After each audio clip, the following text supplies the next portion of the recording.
ਵਾਹਿਗੁਰੂ ਵਾਹਿਗੁਰੂ ਵਾਹਿਗੁਰੂ ਵਾਹਿਗੁਰੂ ਵਾਹਿਗੁਰੂ। ਵਾਹਿਗੁਰੂ ਜੀ ਗਿਆਨ ਧਿਆਨ ਕਿਛ ਕਰਮ ਨ ਜਾਣਾ, ਸਾਰ ਨ ਜਾਣਾ ਤੇਰੀ। ਸਭ ਤੇ ਵੱਡਾ ਸਤਿਗੁਰ ਨਾਨਕ, ਜਿਨ ਕਲ ਰਾਖੀ ਮੇਰੀ। ਬਾਣੀ ਗੁਰੂ ਗੁਰੂ ਹੈ ਬਾਣੀ, ਵਿੱਚ ਬਾਣੀ ਅੰਮ੍ਰਿਤ ਸਾਰੇ। ਗੁਰਬਾਣੀ ਕਹੈ ਸੇਵਕ ਜਨ ਮੰਨੈ, ਪ੍ਰਤੱਖ ਗੁਰੂ ਨਿਸਤਾਰੇ। ਸਜਣ ਸੱਚਾ ਪਾਤਸ਼ਾਹ, ਸਿਰ ਸ਼ਾਹਾਂ ਦਾ ਸ਼ਾਹੋ। ਜਿਸ ਪਾਸ ਬੈਠਿਆ ਸੋਹੀਐ, ਸਭਨਾ ਦਾ ਵੇਸਾਹੋ।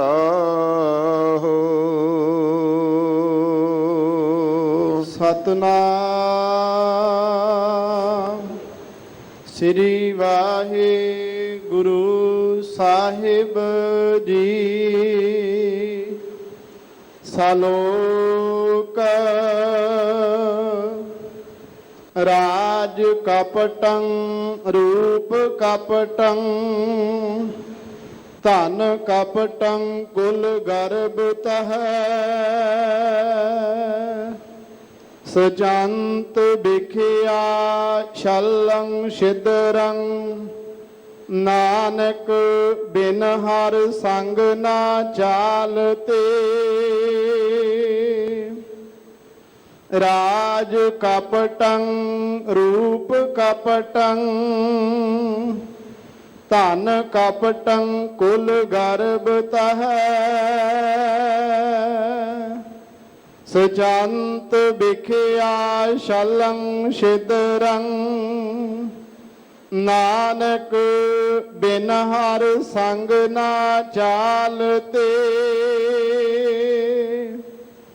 ਪੇਖੰਦੜੋ ਕੀ ਭੁੱਲ, ਤੁਮਾ ਦਿਸਮ ਸੋਹਣਾ। ਅੱਡ ਨਾਲ ਹੰਦੜੋ ਮੁੱਲ, ਨਾਨਕ ਸਾਥ ਨਾ ਜੁਲਈ ਮਾਇਆ। ਪੌੜੀ ਚਲਦਿਆਂ ਨਾਲ ਨਾ ਚੱਲੈ, ਸੋ ਕਿਉ ਸੰਜੀਐ। ਤਿਸ ਕਾ ਕਹੋ ਕਿਆ ਜਤਨ, ਜਿਸ ਤੇ ਵੰਜੀਐ। ਹਰ ਬਿਸਰਿਆ ਕਿਉ ਤ੍ਰਿਪਤਾਵੈ, ਨਾ ਮਨ ਰੰਜੀਐ। ਪ੍ਰਭੂ ਛੋੜ ਅਨ ਲਾਗੈ, ਨਰਕ ਸਮੰਜੀਐ। ਹੋ ਕਿਰਪਾਲ ਦਇਆਲ, ਨਾਨਕ ਭਉ ਭੰਜੀਐ। ਪ੍ਰਭੂ ਛੋੜ ਅਨ ਲਾਗੈ, ਨਰਕ ਸਮੰਜੀਐ। ਹੋ ਕਿਰਪਾਲ ਦਇਆਲ, ਨਾਨਕ ਭਉ ਭੰਜੀਐ। ਵਾਹਿਗੁਰੂ ਜੀ ਕਾ ਖਾਲਸਾ, ਵਾਹਿਗੁਰੂ ਜੀ ਕੀ ਫਤਿਹ। ਸਤਿਗੁਰੂ ਗਰੀਬ ਨਵਾਜ, ਪਤਿਤ ਪਾਵਨ ਭਗਤ ਵਛਲ, ਕਿਰਪਾ ਦੇ ਖਜ਼ਾਨੇ, ਜੁਗੋ ਜੁਗ ਅਟਲ ਸਤਿਗੁਰੂ। ਧੰਨ ਗੁਰੂ ਗ੍ਰੰਥ ਸਾਹਿਬ ਸੱਚੇ ਪਾਤਸ਼ਾਹ ਜੀ ਦੀ ਪਾਵਨ ਪਵਿੱਤਰ ਹਜ਼ੂਰੀ ਵਿੱਚ ਸੱਜ ਕੇ ਆਸਾ ਜੀ ਦੀ ਵਾਰ ਦੇ ਕੀਰਤਨ ਸਰਵਣ ਕੀਤੇ ਹਨ। ਰਾਗੀ ਜਥੇ ਨੇ ਬੜੇ ਪ੍ਰੇਮ ਦੇ ਨਾਲ ਗੁਰੂ ਸਾਹਿਬ ਦੀ ਕਿਰਪਾ ਨਾਲ ਕੀਰਤਨ ਸਰਵਣ ਕਰਵਾਏ ਹਨ। ਕਲਯੁਗ ਮੈਂ ਕੀਰਤਨ ਪ੍ਰਧਾਨਾ, ਇਹ ਪ੍ਰਧਾਨ ਸਾਧਨ ਹੈ ਕੀਰਤਨ ਗੁਰੂ ਕਾ। ਗੁਰੂ ਕੀ ਕੀਰਤੀ ਰਾਗਾਂ ਵਿੱਚ ਪਾ ਕੇ ਰਾਗੀ ਜਥਿਆਂ ਨੇ ਕੀਰਤਨ ਕਰਨਾ, ਕੀਰਤਨ ਸੁਣਨਾ ਸੰਗਤ ਨੇ, ਇਹ ਬਹੁਤ ਵੱਡਾ ਮਹੱਤਵ ਹੈ। ਸਤਿਗੁਰੂ ਜੀ ਨੇ ਕਿਰਪਾ ਕੀਤੀ ਹੈ, ਦਾਤ ਬਖਸ਼ਿਸ਼ ਕੀਤੀ ਹੈ। ਅਥਵਾ ਦੂਰ ਦਰੇਡਿਆਂ ਤੋਂ ਸੰਗਤਾਂ ਗੁਰੂ ਦਰਬਾਰ ਵਿੱਚ ਪਹੁੰਚੀਆਂ ਹਨ। ਡਿਠੇ ਸਭੇ ਥਾਵ ਨਹੀਂ ਤੁਧ ਜਿਹਿਆ, ਬੱਧੋ ਪੁਰਖ ਵਧਾਤੇ ਤਾਂ ਤੂੰ ਸੋਹਿਆ। ਉਸ ਪਾਵਨ ਸਥਾਨ ਤੇ ਸ੍ਰੀ ਹਰਿਮੰਦਰ ਸਾਹਿਬ ਜੀ ਦੇ ਦਰਸ਼ਨ ਕਰ ਲਏ। ਪਾਵਨ ਸਰੋਵਰ 'ਚ ਇਸ਼ਨਾਨ ਕਰਨ ਲਈ ਸੰਗਤਾਂ ਮਨ ਵਿੱਚ ਸ਼ਰਧਾ ਭਾਵਨਾ ਸਹਿਤ ਪਹੁੰਚਦੀਆਂ ਹਨ। ਸਤਿਗੁਰੂ ਨੇ ਇਹ ਸੁਭਾਗ ਬਖਸ਼ਿਆ ਜਿਨ੍ਹਾਂ ਸੰਗਤਾਂ ਨੂੰ ਗੁਰੂ ਕੇ ਦਰਸ਼ਨ ਦੀਦਾਰੇ ਕਰ ਰਹੀਆਂ ਹਨ, ਇਸ਼ਨਾਨ ਕਰ ਰਹੀਆਂ ਹਨ। ਆਓ ਹੁਣ ਜੋ ਸਤਿਗੁਰੂ ਜੀ ਨੇ ਕਿਰਪਾ ਕੀਤੀ ਹੈ, ਅੱਜ ਸ੍ਰੀ ਮੁਖ ਵਾਕ ਬਖਸ਼ਿਸ਼ ਕੀਤਾ ਸਤਿਗੁਰੂ ਸਾਹਿਬ ਜੀ ਨੇ, ਉਸ ਉਪਦੇਸ਼ ਨੂੰ ਗ੍ਰਹਿਣ ਕਰਨ ਵਾਸਤੇ ਆਪਾਂ ਸ਼ਰਧਾ ਸਹਿਤ ਜਿੱਥੇ ਜਿੱਥੇ ਵੀ ਸਜੇ ਆ, ਸੰਗਤ ਇੱਥੇ ਦੀਵਾਨ ਹਾਲ ਵਿੱਚ ਸਜੀ ਹੋਈ ਹੈ, ਦੇਸ਼ਾਂ ਵਿਦੇਸ਼ਾਂ ਦੇ ਵਿੱਚ, ਘਰਾਂ ਵਿੱਚ, ਟੀਵੀ ਮਾਧਿਅਮ ਦੇ ਰਾਹੀਂ ਗੁਰੂ ਕੇ ਇਸ ਸੁਭਾਗੇ ਸਮੇਂ ਦਾ ਲਾਭ ਉਠਾਉਂਦੀਆਂ ਹਨ। ਸੋ ਆਓ ਸੁਚੇਤ ਸਹਿਤ ਸਤਿਗੁਰੂ ਸੱਚੇ ਪਾਤਸ਼ਾਹ ਜੀ ਕੀ ਸਾਨੂੰ ਬਖਸ਼ਿਸ਼ਾਂ ਕਰ ਰਹੇ ਹਨ, ਸੋ ਉਸ ਨੂੰ ਪ੍ਰੇਮ ਸ਼ਰਧਾ ਦੇ ਨਾਲ ਸਰਵਣ ਕਰੀਏ, ਮਨ ਵਿੱਚ ਸ਼ਰਧਾ ਰੱਖੀਏ, ਭਾਵਨੀ ਰੱਖੀਏ ਕਿ ਸਤਿਗੁਰੂ ਜੀ ਸਾਡੇ ਉੱਪਰ ਮਿਹਰ ਕਰਦੇ ਨੇ, ਇਹ ਉਪਦੇਸ਼ ਸਾਡੇ ਹਿਰਦੇ ਵਿੱਚ ਵਸ ਜਾਵੇ। ਸੋ ਭਾਈ ਸਾਹਿਬ ਜੀ ਨੇ ਮੂਲ ਪਾਠ ਆਪਾਂ ਨੂੰ ਸਰਵਣ ਕਰਵਾਇਆ, ਬਾਅਦ ਵਿੱਚ ਫਤਿਹ ਬੁਲਾਈ। ਫਤਿਹ ਬਹੁਤ ਢਿੱਲੀ ਜੀ ਬੋਲੀ ਸੰਗਤ, ਸੁਚੇਤ ਚਿੱਤ ਗੁਰੂ ਕੀ ਫਤਿਹ ਬੋਲਾਂਗੇ, ਆਪਣੀ ਚੜ੍ਹਦੀ ਕਲਾ ਹੋਣੀ ਆ ਤੇ ਵਾਹਿਗੁਰੂ ਦਾ ਸਿਮਰਨ ਹੋਣਾ ਹੈ। ਇਹ ਤੇ ਕਲਗੀਧਰ ਪਾਤਸ਼ਾਹ ਦੀ ਮਿਹਰ ਐਸੀ ਹੈ, ਗੁਰਸਿੱਖਾਂ ਦਾ ਵਿੱਚ ਕੋਈ ਰੋਸਾ ਗਿਲਾ ਵੀ ਹੋਵੇ ਨਾ ਤੇ ਮਹਾਰਾਜ ਨੇ ਰਹਿਤਨਾਮਿਆਂ ਵਿੱਚ ਹੀ ਕਿਰਪਾ ਕਰ ਦਿੱਤੀ। ਆਗੇ ਆਵਤ ਸਿੰਘ ਜੋ ਪਾਵੈ, ਵਾਹਿਗੁਰੂ ਕੀ ਫਤਿਹ ਬੁਲਾਵੇ। ਵਾਹਿਗੁਰੂ ਦੀ ਫਤਿਹ ਬੁਲਾਵੇ ਤੇ ਨਾਲੇ ਤਾਂ ਰੋਸਾ ਦੂਰ ਹੋ ਜਾਂਦਾ ਹੈ ਤੇ ਨਾਲੇ ਭਾਈ ਵਾਹਿਗੁਰੂ ਦਾ ਸਿਮਰਨ ਹੋ ਜਾਂਦਾ। ਸੰਗਤ ਵਿੱਚ ਬੈਠੀ ਹੋਈਏ ਫਿਰ ਤੇ ਭਾਈ ਢਿੱਲੀ ਜੀ ਫਤਿਹ ਦਾ ਕੀ ਮਤਲਬ? ਆਪਾਂ ਕੋਈ ਜਾਬਤਾ ਪੂਰਾ ਕਰਨਾ ਨਹੀਂ, ਚਾਹ ਦੇ ਨਾਲ ਕਲਗੀਧਰ ਪਾਤਸ਼ਾਹ ਜੀ ਨੂੰ ਆਪਾਂ ਫਤਿਹ ਬੁਲਾਉਣੀ ਆ। ਸਾਰੀ ਸੰਗਤ ਗੱਜ ਕੇ ਬੁਲਾਓ ਫਤਿਹ। ਵਾਹਿਗੁਰੂ ਜੀ ਕਾ ਖਾਲਸਾ, ਵਾਹਿਗੁਰੂ ਜੀ ਕੀ ਫਤਿਹ। ਆਓ ਸਤਿਗੁਰੂ ਪੰਚਮ ਪਾਤਸ਼ਾਹ ਜੀ ਜੋ ਮਿਹਰ ਕਰ ਰਹੇ ਹਨ, ਕਿਰਪਾ ਕਰ ਰਹੇ ਹਨ, ਧਿਆਨ ਸਹਿਤ ਸਤਿਗੁਰੂ ਪਾਤਸ਼ਾਹ ਜੀ ਦਾ ਉਪਦੇਸ਼ ਗ੍ਰਹਿਣ ਕਰੀਏ ਜੀ। ਸਤਨਾਮ ਸ੍ਰੀ ਵਾਹਿਗੁਰੂ ਸਾਹਿਬ ਜੀ। ਸਲੋਕ ਰਾਜ ਕਪਟੰ ਰੂਪ ਕਪਟੰ ਧਨ ਕਪਟੰ ਕੁਲ ਗਰਭ ਤਹ। ਸਤਿਗੁਰੂ ਜੀ ਕਿਰਪਾ ਕਰਦੇ ਨੇ ਕਿ ਭਾਈ ਜੋ ਦੁਨੀਆ ਦੇ ਵਿੱਚ ਸਭ ਤੋਂ ਵੱਡੀ ਲਾਲਸਾ ਦੁਨੀਆ ਤੇ ਰਾਜ ਕਰਨ ਦੀ ਹੈ, ਤੇ ਸਤਿਗੁਰੂ ਜੀ ਫਰਮਾਉਂਦੇ ਨੇ ਕਿ ਇਤਿਹਾਸ ਵੱਲ ਝਾਤੀ ਮਾਰੋ ਜੋ ਹੁਣ ਤੱਕ ਬੀਤ ਚੁੱਕਾ ਹੈ। ਜਿਨ੍ਹਾਂ ਜਿਨ੍ਹਾਂ ਨੇ ਰਾਜ ਪ੍ਰਾਪਤੀ ਲਈ ਟੇਢੇ ਵਿੰਗੇ ਸਾਧਨ ਅਪਣਾਏ, ਉਪਦਰਵ ਕੀਤਾ, ਕਤਲ ਕੀਤੇ, ਪਾਪ ਕੀਤੇ, ਵੱਡੇ ਵੱਡੇ ਗੁਨਾਹ ਕੀਤੇ, ਕੀ ਉਹਨਾਂ ਨੇ ਰਾਜ ਸਤਾ ਦੀ ਪ੍ਰਾਪਤੀ ਕਰਕੇ ਸੁਖ ਪ੍ਰਾਪਤ ਕਰ ਲਿਆ? ਸਤਿਗੁਰੂ ਜੀ ਕਿਰਪਾ ਕਰਦੇ ਹਨ ਕਿ ਜਿਹੜੀ ਸਾਡੇ ਮਨ ਵਿੱਚ ਵਡਿਆਈ ਦੀ ਇੱਛਾ ਹੈ, ਸੋਭਾ ਦੀ ਇੱਛਾ ਹੈ, ਸੰਸਾਰ ਵਿੱਚ ਮੇਰੀ ਬੱਲੇ ਬੱਲੇ ਹੋਵੇ, ਮੇਰੀ ਚੜ੍ਹਦੀ ਕਲਾ ਹੋਵੇ, ਤੇ ਫਰਮਾਉਂਦੇ ਹਨ ਕਿ ਭਾਈ ਇਹ ਜਿਹੜਾ ਰਾਜ ਹੈ, ਰਾਜ ਪ੍ਰਾਪਤ ਕਰਨ ਵਾਸਤੇ ਵੀ ਬਹੁਤ ਆਦਾਦ ਪਾਪ ਕਰਦੀ ਆ, ਤੇ ਰਾਜ ਪ੍ਰਾਪਤ ਕਰਕੇ ਵੀ ਪਾਪ ਕਮਾਉਂਦੇ ਨੇ। ਭਾਈ ਗੁਰਦਾਸ ਜੀ ਲਿਖਦੇ ਨੇ ਨਾ, ਰਾਜੇ ਪਾਪ ਕਮਾਉਂਦੇ ਉਲਟੀ ਵਾੜ ਖੇਤ ਕੋ ਖਾਈ। ਧੰਨ ਗੁਰੂ ਨਾਨਕ ਸਾਹਿਬ ਜੀ ਫਰਮਾਉਂਦੇ ਨੇ, ਰਾਜੇ ਸ਼ੀਂਹ ਮੁਕੱਦਮ ਕੁੱਤੇ, ਜਾਏ ਜਗਾਇਨ ਬੈਠੇ ਸੁੱਤੇ। ਸਾਧ ਸੰਗਤ, ਇਹ ਬਚਨ ਕਿਉਂ ਕਹੇ? ਕਿਉਂਕਿ ਰਾਜ ਸੱਤਾ ਦੇ ਵਿੱਚ ਕੋਈ ਵਿਰਲੇ ਨੇ ਜਿਨ੍ਹਾਂ ਨੇ ਰਾਜ ਸੱਤਾ ਦੀ ਪ੍ਰਾਪਤੀ ਕਰਕੇ ਆਪਣੇ ਧਰਮ ਨੂੰ ਪ੍ਰਫੁੱਲਤ ਕੀਤਾ, ਪਬਲਿਕ ਨੂੰ ਖੁਸ਼ ਕੀਤਾ, ਪਬਲਿਕ ਦੇ ਦੁੱਖ ਨਿਵਾਰੇ। ਉਹ ਵਿਰਲੇ ਨੇ।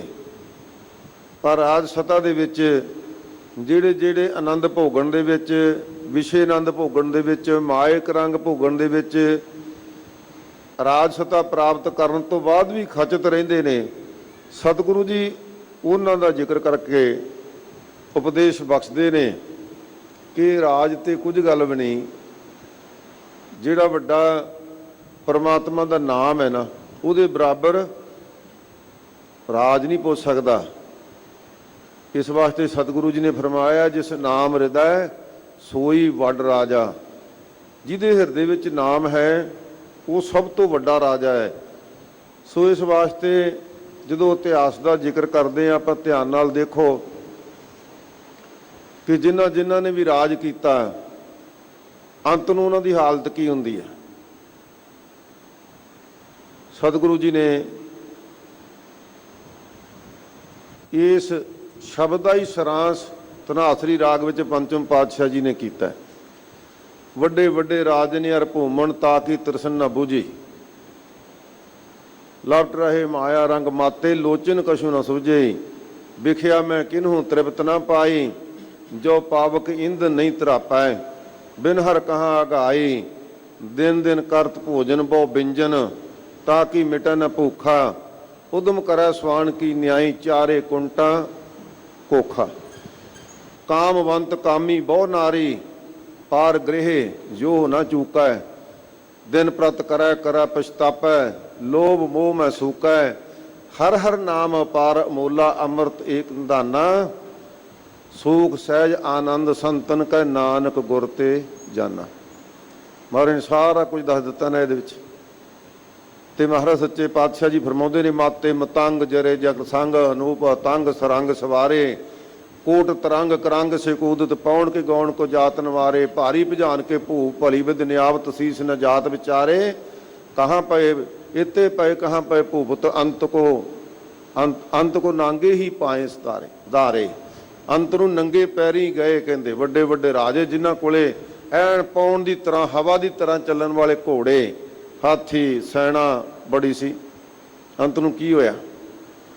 ਤੇ ਮਹਾਰਾਜ ਸੱਚੇ ਪਾਤਸ਼ਾਹ ਜੀ ਫਰਮਾਉਂਦੇ ਨੇ ਕਿ ਭਾਈ ਐਸੇ ਵੀ ਰਾਜੇ ਦੁਨੀਆ ਵਿੱਚ ਹੋਏ ਨੇ ਕਿ ਕਈ ਕੋਟਾਂ ਤੱਕ ਰਾਜ ਕਮਾ ਲੈਂਦੇ ਨੇ, ਰਾਜ ਸੱਤਾ ਦੀ ਪ੍ਰਾਪਤੀ ਕਰ ਲੈਂਦੇ ਨੇ। ਤੇ ਹਜ਼ੂਰ ਫਰਮਾਉਂਦੇ ਨੇ ਉਹਨਾਂ ਦੀ ਹਾਲਤ ਅਖੀਰ ਨੂੰ ਇਹੀ ਹੁੰਦੀ ਹੈ। ਤੇ ਆਪਾਂ ਦੁਨਿਆਵੀ ਤੌਰ ਤੇ ਜਿੰਨਾ ਕੁ ਇਤਿਹਾਸ ਕਿਤਾਬਾਂ ਵਿੱਚ, ਗ੍ਰੰਥਾਂ ਵਿੱਚ ਲਿਖਿਆ ਪੜ੍ਹਦੇ ਹਾਂ, ਇੱਥੇ ਜਿਹਨੇ ਵੀ ਰਾਜ ਪ੍ਰਾਪਤ ਕੀਤਾ, ਔਰੰਗਜ਼ੇਬ ਨੇ ਰਾਜ ਪ੍ਰਾਪਤ ਕੀਤਾ, ਆਪਾਂ ਕਹਿੰਦੇ ਹਾਂ ਕਿ ਉਹ ਬੜਾ ਜ਼ਾਲਮ ਰਾਜਾ ਸੀ ਸਾਡੇ ਲਈ। ਕੇਵਲ ਜ਼ਾਲਮ ਜਿਹੜਾ ਹੁੰਦਾ ਨਾ, ਉਹ ਇੱਕ ਵਾਸਤੇ ਨਹੀਂ ਹੁੰਦਾ। ਉਹਨੇ ਰਾਜ ਸੱਤਾ ਦੀ ਪ੍ਰਾਪਤੀ ਕਰਨ ਵਾਸਤੇ ਆਪਣਾ ਪਿਤਾ ਕੈਦ ਵਿੱਚ ਪਾਇਆ, ਆਪਣੇ ਸਕੇ ਭਰਾਵਾਂ ਦੇ ਕਤਲ ਕੀਤੇ, 3 ਭਰਾਵਾਂ ਨੂੰ ਮਾਰਿਆ, ਤੇ ਫਿਰ ਰਾਜ ਸੱਤਾ ਤੇ ਬੈਠਾ। ਰਾਜ ਸੱਤਾ ਤੋਂ ਬੈਠਣ ਤੋਂ ਬਾਅਦ ਕਈ ਤਰ੍ਹਾਂ ਦੇ ਸਰਮਦ ਵਰਗੇ ਸਾਧੂ ਜਿਹੜੇ ਮੁਸਲਮਾਨ ਸਨ, ਉਹਨਾਂ ਨੂੰ ਕੈਦ ਵਿੱਚ ਪਾਇਆ, ਉਹਨਾਂ ਦਾ ਕਤਲ ਕੀਤਾ। ਤੇ ਫਿਰ ਧਰਮ ਦੇ ਨਾਂ ਦੇ ਉੱਪਰ ਬੜਾ ਵੱਡਾ ਅਪਦਰਵ ਕੀਤਾ, ਪਾਪ ਕੀਤਾ। ਤੇ ਆਪ ਰੱਬੀ ਜੋਤ ਸੰਸਾਰ ਵਿੱਚ ਆਈ। ਧੰਨ ਗੁਰੂ ਤੇਗ ਬਹਾਦਰ ਸਾਹਿਬ ਸੱਚੇ ਪਾਤਸ਼ਾਹ ਜੀ ਨੇ ਆਪਣੇ ਸੀਸ ਦਾ ਬਲੀਦਾਨ ਦੇ ਕੇ ਇਹਦੇ ਜ਼ੁਲਮ ਨੂੰ ਠੱਲ ਪਾਈ ਸੀ। ਰੋ ਵਿਚਾਰ ਸਤਿਗੁਰੂ ਪਾਤਸ਼ਾਹ ਜੀ ਫਰਮਾਉਂਦੇ ਨੇ, ਜਦੋਂ ਇਹੋ ਜਿਹੇ ਰਾਜੇ ਰਾਜ ਕਰਦੇ ਨਾ, ਤੇ ਫਿਰ ਸਤਿਗੁਰੂ ਨੇ ਦੱਸਿਆ ਹੈ ਕਿ ਭਾਈ ਜਿਹੜਾ ਰਾਜ ਹੈ ਨਾ, ਇਹ ਰਾਜ ਪ੍ਰਾਪਤ ਕਰਨ ਵਾਸਤੇ ਵੀ ਟੇਢੇ ਤਰੀਕੇ ਅਪਣਾਏ ਜਾਂਦੇ ਨੇ। ਤੇ ਜਦੋਂ ਰਾਜ ਪ੍ਰਾਪਤ ਹੁੰਦਾ, ਰਾਜ ਕਪਟ ਦੇ ਨਾਲ ਰਾਜ ਪੈਦਾ ਕੀਤਾ, ਤੇ ਰਾਜ ਵੀ ਇਹਨਾਂ ਦੇ ਨਾਲ, ਮਨੁੱਖਾਂ ਦੇ ਨਾਲ ਕਪਟ ਕਰਦਾ। ਰਾਜ ਉਸ ਮਨੁੱਖ ਨਾਲ ਵੀ ਕਪਟ ਕਰਦਾ ਹੈ ਜਿਹਦੇ ਸਿਰ ਤੇ ਉਹ ਬਹੁਤ ਵੱਡੇ ਪਾਪ ਕਰਦਾ ਹੈ ਨਾ, ਤੇ ਉਹ ਜਲਵੇ ਦਿਖਾ ਦਿੰਦਾ ਹੈ ਆਪਣੇ ਰਾਜ ਦੇ। ਪਰ ਜਦੋਂ ਅੰਤ ਦਾ ਸਮਾਂ ਆਉਂਦਾ ਹੈ ਉਦੋਂ ਇਹ ਕਪਟ ਰੂਪ ਛਲ ਰੂਪ ਸਾਹਮਣੇ ਦਿਸਦਾ ਹੈ। ਸਾਧ ਸੰਗਤ ਜੀ, ਜਿਨ੍ਹਾਂ ਗੁਰਸਿੱਖਾਂ ਨੇ ਇਸ ਦੇਸ਼ ਦੀ ਆਜ਼ਾਦੀ ਵਾਸਤੇ, ਦੇਸ਼ ਨੂੰ ਆਜ਼ਾਦ ਕਰਾਉਣ ਵਾਸਤੇ ਆਪਣੇ ਘਰ ਘਾਟ ਲੁਟਾ ਲਏ, ਕੁਰਬਾਨੀਆਂ ਕੀਤੀਆਂ, ਬੇਅੰਤ ਗੁਰਸਿੱਖਾਂ ਨੇ ਸ਼ਹਾਦਤਾਂ ਦਿੱਤੀਆਂ,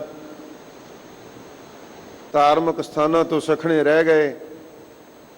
ਪਰ ਜਦੋਂ ਰਾਜ ਕਪਟ ਇਹੋ ਜਿਹਾ ਹੁੰਦਾ ਹੈ ਕਿ ਰਾਜ ਲੈਣ ਵਾਸਤੇ ਤਾਂ ਬੜੇ ਜਲਵੇ ਦਿਖਾਏ, ਰਾਜ ਸਤਾ ਦੀ ਪ੍ਰਾਪਤੀ ਤੋਂ ਬਾਅਦ ਮੁੱਕਰ ਗਏ। ਇਸ ਤੋਂ ਅੱਗੇ ਆ ਜਾਓ, ਆਪਣੇ ਰਾਜ ਨੂੰ ਸਲਾਮਤ ਰੱਖਣ ਵਾਸਤੇ ਇਸ ਦੇਸ਼ ਦੇ ਹੁਕਮਰਾਨ ਜਦੋਂ 4 ਸਪੇਰਿਓਂ ਹਾਰ ਗਏ, ਫੇਲ ਹੋ ਗਏ, ਦੇਸ਼ ਦੇ ਵਿੱਚ ਐਮਰਜੈਂਸੀ ਲਾ ਦਿੱਤੀ, ਤੇ ਐਮਰਜੈਂਸੀ ਦਾ ਵਿਰੋਧ ਕਰਨ ਵਾਲੇ ਜਿੱਥੇ ਰਾਜਨੀਤਿਕ ਜਥੇਬੰਦੀਆਂ ਨੇ ਬੜਾ ਵੱਡਾ ਬੀੜਾ ਚੁੱਕਿਆ, ਉੱਥੇ ਸਤਪੁਰਖ ਸ਼੍ਰੀਮਾਨ ਸੰਤ ਬਾਬਾ ਕਰਤਾਰ ਸਿੰਘ ਜੀ ਖਾਲਸਾ ਭਿੰਡਰਾਂ ਵਾਲੇ ਮਹਾਂਪੁਰਖਾਂ ਵਾਲਿਆਂ ਨੇ ਐਸਾ ਬੀੜਾ ਚੁੱਕਿਆ ਤੇ ਇਹੋ ਜੀ ਐਮਰਜੈਂਸੀ ਨੂੰ ਥੰਮ ਲਾ ਦਿੱਤਾ ਅੱਗੇ। ਪਰ ਉਸ ਪਾਸਿਓਂ ਵੀ ਫੇਲ ਹੋਈ। ਜਦੋਂ ਆਪਣੇ ਰਾਜ ਦੀ ਸਲਾਮਤੀ ਵਾਸਤੇ ਕਿ ਬਹੁ ਗਿਣਤੀ ਦੀਆਂ ਵੋਟਾਂ ਕਿਵੇਂ ਲੈਣੀਆਂ, ਫਿਰ ਪਾਕ ਪਵਿੱਤਰ ਸਥਾਨ ਸ੍ਰੀ ਹਰਿਮੰਦਰ ਸਾਹਿਬ, ਸ੍ਰੀ ਅਕਾਲ ਤਖਤ ਸਾਹਿਬ ਤੇ ਤੋਪਾਂ ਨਾਲ ਹਮਲਾ ਵੀ ਕਰ ਦਿੱਤਾ। ਰਾਜ ਸਤਾ ਤੇ ਪ੍ਰਾਪਤ ਕਰ ਲਈ, ਪਰ ਸਾਧ ਸੰਗਤ ਰਾਜ ਕਪਟਨ, ਇਹ ਰਾਜ ਨੇ ਵੀ ਉਹਦੇ ਨਾਲ ਫਿਰ ਕਪਟ ਹੀ ਖੇਲਿਆ। ਜਿਹੜੇ ਰਾਜ ਦੀ ਪ੍ਰਾਪਤੀ ਕਰਨ ਵਾਸਤੇ ਏਡੇ ਵੱਡੇ ਵੱਡੇ ਛਲ ਕੀਤੇ, ਸਾਧ ਸੰਗਤ ਉੱਥੇ ਫਿਰ ਸ਼ਹੀਦ ਸਤਵੰਤ ਸਿੰਘ ਬੇਅੰਤ ਸਿੰਘ ਮਹਾਰਾਜ ਨੇ ਆਪ ਹੀ ਪ੍ਰੇਰ ਲਏ ਤੇ ਉਹਨਾਂ ਕਪਟ ਕਰਨ ਵਾਲਿਆਂ ਨੂੰ ਐਸੇ ਕਪਟ ਦੇ ਰਾਹ ਤੇ ਤੋਰਿਆ, ਉਹਨੂੰ ਦਿਖਾ ਦਿੱਤਾ ਕਿ ਰਾਜ ਵੀ ਕਪਟ ਹੈ ਤੇਰੇ ਨਾਲ। ਸਾਧ ਸੰਗਤ ਜੀ, ਦੂਸਰਾ ਪੱਖ ਤੱਕੋਗੇ ਤਾਂ ਰਾਜ ਸਤਾ ਦੀ ਪ੍ਰਾਪਤੀ ਕਰਨ ਵਾਲੇ ਮਹਾਰਾਜਾ ਰਣਜੀਤ ਸਿੰਘ ਵਰਗੇ ਵੀ ਪੈਦਾ ਹੋਏ ਆ, ਜਿਨ੍ਹਾਂ ਨੇ ਕਦੇ ਨਹੀਂ ਸੋਚਿਆ ਕਿ ਜੇ ਮੈਂ ਧਰਮ ਦੀ ਖਾਤਰ ਕੋਈ ਉਦਮ ਕੀਤਾ, ਉਪਰਾਲਾ ਕੀਤਾ ਤੇ ਮੇਰੇ ਰਾਜ ਸਤਾ ਨੂੰ ਸ਼ਾਇਦ ਨੁਕਸਾਨ ਹੋ ਜਾਵੇ। ਨਹੀਂ, ਇਸ ਤੋਂ ਉਲਟ ਇਹ ਸਮਝਿਆ ਕਿ ਰਾਜ ਸਤਾ ਦਿੱਤੀ ਹੋਈ ਗੁਰੂ ਨਾਨਕ ਸਾਹਿਬ ਨੇ ਆ, ਧਾਰਮਿਕ ਸਥਾਨਾਂ ਦੀ ਸੇਵਾ ਕਰਾਈ। ਸਾਧ ਸੰਗਤ ਜੀ, ਜਿੱਥੇ ਜਿੱਥੇ ਵੀ ਪਤਾ ਲੱਗਾ ਬੁਲੰਦ ਇਰਾਦਿਆਂ ਦੇ ਨਾਲ ਗੁਰੂ ਧਾਮਾਂ ਦੀ ਸੇਵਾ ਕਰਵਾ ਕੇ ਨਾਮ ਨਾ ਖੱਟਿਆ ਤੇ ਫਿਰ ਰਾਜ ਪ੍ਰਬੰਧ ਇਹੋ ਜਿਹਾ ਚਲਾਇਆ, ਸਭ ਨੂੰ ਸੁੱਖ ਦਿੱਤਾ। ਤੇ ਇੱਥੇ ਤਾਂ ਛੋਟੇ ਛੋਟੇ ਸੂਬਿਆਂ ਦੇ ਰਾਜ ਦੀ ਖਾਤਰ ਆਪਣੇ ਧਰਮ ਤੋਂ ਡਿੱਗ ਪੈਂਦੇ ਆ, ਆਪਣੇ ਧਰਮ ਤੋਂ ਵਿਪਰੀਤ ਚੱਲ ਪੈਂਦੇ ਆ। ਅੱਜ ਦੇਖੋ, ਰਾਜ ਸਤਾ ਦਾ ਮਾਲਕ, ਅੱਜ ਦਾ ਪ੍ਰਧਾਨ ਮੰਤਰੀ, ਜਿਹਦੇ ਨਾਲ ਇਹ ਰਾਜ ਸਤਾ ਕਪਟ ਕਰ ਰਹੀ ਹੈ, ਇਹ ਕਪਟ ਦੇ ਵਿੱਚ ਛਲਿਆ ਜਾ ਰਿਹਾ ਹੈ, ਉਹਨੂੰ ਲੱਗਦਾ ਕਿ ਮੇਰੇ ਕੋਲੇ ਬਹੁਤ ਸੰਮਤੀ ਹੈ, ਬੜੀ ਵੱਡੀ ਮੇਰੇ ਕੋਲੇ ਤਾਕਤ ਹੈ, ਤੇ ਇਹ ਕਿਸਾਨ ਜਥੇਬੰਦੀਆਂ, ਇਹ ਤਾਂ ਗਰੀਬ ਬੰਦੇ ਨੇ, ਅਨਪੜ੍ਹ ਵੀ ਕਹਿ ਦਿੰਦੇ ਨੇ, ਹੋਰ ਕਈ ਤਰ੍ਹਾਂ ਦੇ ਵਿਸ਼ਲੇਸ਼ਣ ਲਾਉਂਦੇ ਨੇ। ਪਰ ਅਸਲੀਅਤ ਦੇ ਵਿੱਚ ਪ੍ਰਧਾਨ ਮੰਤਰੀ ਨੂੰ ਬਹੁਤ ਸਿਦਕਦਿਲੀ ਨਾਲ ਆਪਣੇ ਅੰਦਰ ਝਾਤੀ ਮਾਰਨੀ ਚਾਹੀਦੀ ਹੈ ਕਿ ਇਹ ਰਾਜ ਮੇਰੇ ਨਾਲ ਕਪਟ ਤਾਂ ਨਹੀਂ ਕਰ ਰਿਹਾ। ਜਿਹੜੇ ਰਾਜ ਰਾਹੀਂ ਮੈਂ ਕਿਸਾਨਾਂ ਦੇ ਨਾਲ ਕਪਟ ਕਰ ਰਿਹਾ ਤੇ ਉਹੀ ਰਾਜ ਮੇਰੇ ਨਾਲ ਕਪਟ ਤਾਂ ਨਹੀਂ ਕਰ ਰਿਹਾ ਕਿ ਆਉਣ ਵਾਲਾ ਸਮਾਂ ਮੇਰਾ ਇਹੋ ਜਿਹਾ ਹੋ ਜਾਏ। ਸਤਿਗੁਰੂ ਜੀ ਫਰਮਾਉਂਦੇ ਨੇ ਕਿ ਭਾਈ, ਇਹ ਰਾਜ ਕਪਟ ਜਿਹੜਾ ਨਾ, ਇਹ ਜਿੰਨਾ ਕਪਟਾਂ ਕਰਕੇ ਇਸ ਰਾਜ ਦੀ ਸਲਾਮਤੀ ਚਾਹੁੰਦਾ ਹੈ ਤੇ ਇਹ ਰਾਜ ਦੀ ਸਲਾਮਤੀ ਹੋਈ ਤੇਰੇ ਨਾਲ ਐਸਾ ਕਪਟ ਕਰ ਜਾਏਗੀ, ਤੈਨੂੰ ਪਤਾ ਵੀ ਨਹੀਂ ਲੱਗਣ ਦੇਗੀ ਕਿ ਤੇਰੀ ਹਾਨੀ ਕਿਵੇਂ ਹੁੰਦੀ ਹੈ, ਤੂੰ ਕਿੱਧਰ ਨੂੰ ਜਾ ਰਿਹਾ ਹੈ। ਇਸ ਵਾਸਤੇ ਸਤਿਗੁਰੂ ਪਾਤਸ਼ਾਹ ਜੀ ਅਜੇ ਫਰਮਾਉਂਦੇ ਨੇ, ਇੱਕ ਸਿੱਖਿਆ ਦਿੰਦੇ ਨੇ ਕਿ ਜਦੋਂ ਰਾਜ ਦੀ ਪ੍ਰਾਪਤੀ ਹੋਵੇ ਉਦੋਂ ਧਰਮ ਦੇ ਕਰਮ ਕਰਨ ਲੱਗਿਆਂ ਨਹਿ ਬਲਮ ਧਰਮੰ ਬਲਮ ਪਾਪੰ, ਕਹਿੰਦੇ ਨਹੀਂ ਦੇਰ ਕਰਨੀ ਚਾਹੀਦੀ ਧਰਮ ਦਾ ਕਰਮ ਕਰਨ ਵਾਸਤੇ। ਤੇ ਜਦੋਂ ਰਾਜ ਸਤਾ ਹੱਥ ਵਿੱਚ ਆਉਂਦੀ ਹੈ ਨਾ, ਉਦੋਂ ਵੀ ਅਸੀਂ ਧਰਮ ਨੂੰ ਅਣਡਿੱਠ ਕਰਕੇ ਰਾਜ ਸਲਾਮਤੀ ਵੱਲ ਤੁਰ ਪੈਂਦੇ ਹਾਂ। ਸਤਿਗੁਰੂ ਪਾਤਸ਼ਾਹ ਜੀ ਸਾਨੂੰ ਸਮੁੱਚੀ ਲਕਾਈ ਨੂੰ ਇਹ ਸਿੱਖਿਆ ਦੇ ਰਹੇ ਨੇ ਆਓ ਸ਼ਰਧਾ ਸਹਿਤ ਸਰਵਣ ਕਰੀਏ ਜੀ। ਸੁਚੰਤ ਵਿਖਿਆ ਛਲੰ ਛਿਦਰੰ ਰਾਜ ਕਪਟੰ ਰੂਪ ਕਪਟੰ। ਸਤਿਗੁਰੂ ਜੀ ਫਰਮਾਉਂਦੇ ਨੇ ਕਿ ਭਾਈ ਜਿਵੇਂ ਇਹ ਰਾਜ ਕਪਟ ਦੇ ਨਾਲ ਪ੍ਰਾਪਤ ਕੀਤਾ ਜਾਂਦਾ ਤੇ ਉਸੇ ਕਪਟ ਦੇ ਵਿੱਚ ਰਾਜਾ ਵੀ ਛਲਿਆ ਜਾਂਦਾ ਹੈ। ਇਸੇ ਤਰ੍ਹਾਂ ਰੂਪ ਕਪਟੰ ਭਾਈ ਗੁਰਦਾਸ ਜੀ ਫਰਮਾਉਂਦੇ ਨੇ ਅੱਖੀਂ ਦੇਸਕ ਨਾ ਰੱਜੀਆਂ ਬਹੁ ਰੰਗ ਤਮਾਸੇ।